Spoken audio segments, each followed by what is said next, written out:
Was Manipur unrest planned? Chief Minister had given number of interviews. He said it was, he refers that most of it was planned. Now, has the situation improved in Manipur? What has the Chief Minister done in last 14-15 days? The violence has come down. What should be the future course of action? Because the future course of action to anyone who sees Manipur is assembly should function, civic life, relocation of people. Broadly, those things should happen which any civil society allows. Then,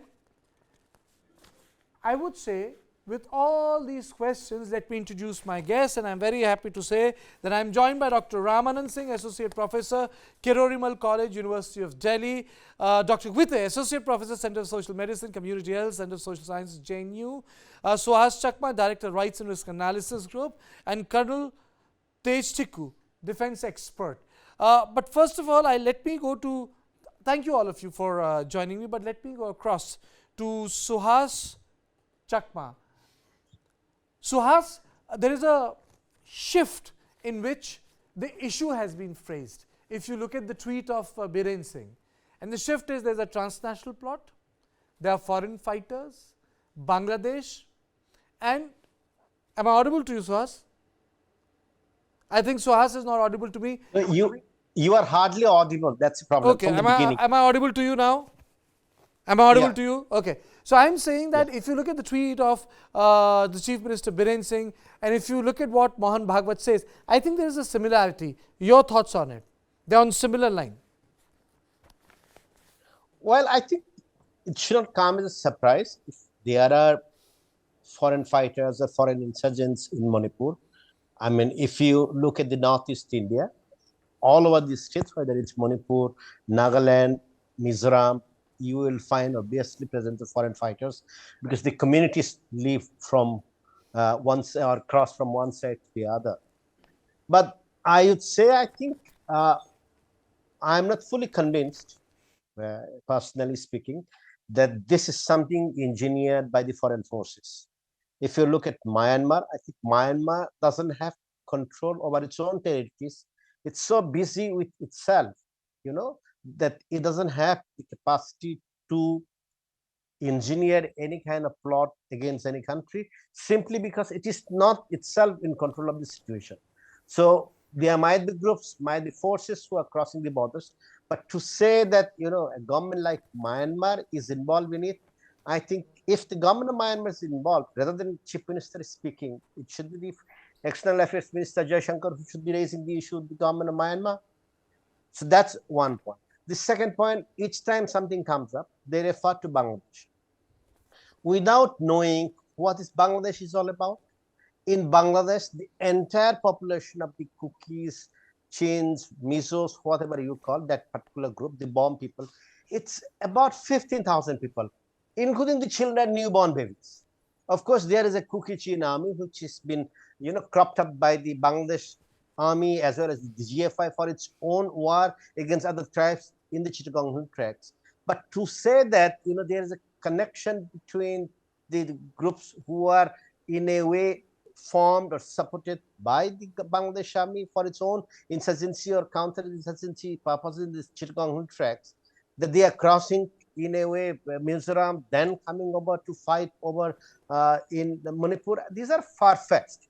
This helps in a way to distract from the current situation or the way why the riots have started, and it doesn't help resolve the problem. As I said in the beginning, or many of the times I have said, it was a mob violence, and once the mob violence spiral out of control and when the emotions comes up from both communities, and these situations go out of control. You look at all the riots in Assam, which took place from 1993 onwards, when the Bodoland Territorial Council was created till almost 2016 or 2014, when the last major riots took place. And these kind of riots where communities trying to create their own territories or claim over territories is not new.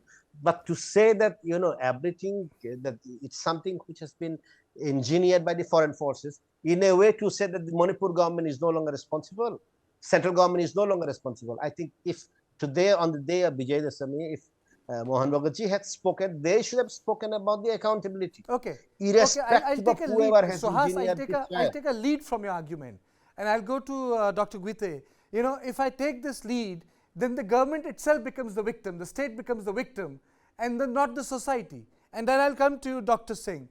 So, Dr. Guite, if I take this academically, if I put it in the context, you know, there might be foreign fighters, there might be a lot of other people who have gone into this insurgency, but very academically, if I take this argument further, it locates the problem outside Manipur and it does not locate the problem within, which are called the internal fissures in the society, and the government itself becomes a victim because there's a foreign power involved. Isn't that?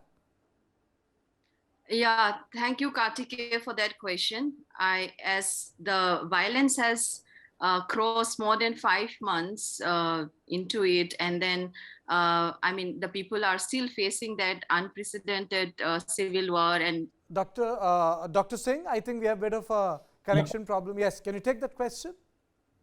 Yeah, see, Kartikeya, I look at in the two perspective. One is the we initially also have discussed many of time in this in the beginning of the issues come up between two communities in the initial period of May and June's, where yes there is a conflict between two communities, but beside that there is some kind of the role of the people from the other countries, like supplying drugs, supplying the guns and the bullets to some particular communities, across the communities. We have already discussed, because we got some few facts about the availability of the M16s in initial period of the conflict.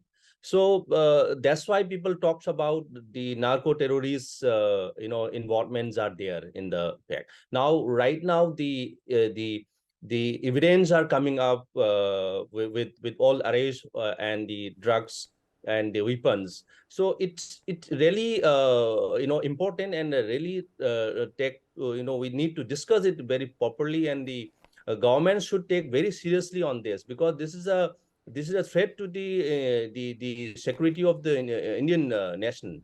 So very important to analyze and take actions against those who try to destabilize the state and the country as such. Beside it, the not only this particular fact is the only issue or a problems creating in the Manipur. Yes, there is a still the mistrust and there is a less confidence among the two communities is still there. Beside the presence of many armies and others, you can easily see that recently the harvesting season has come up in Manipur. One family have do their harvestations of the paddy fields in the presence of security personnel in a few weeks ago. So that as is also the matter. That means the you can only blame on the external agency to initiate or create the problems in Manipur. Still there is a internal conflict is predominantly there, beside the subsidize of any kind of incidents in the Manipur in the recent few days. But still nobody can predict that what should be what will be going on in the future, in the near futures too.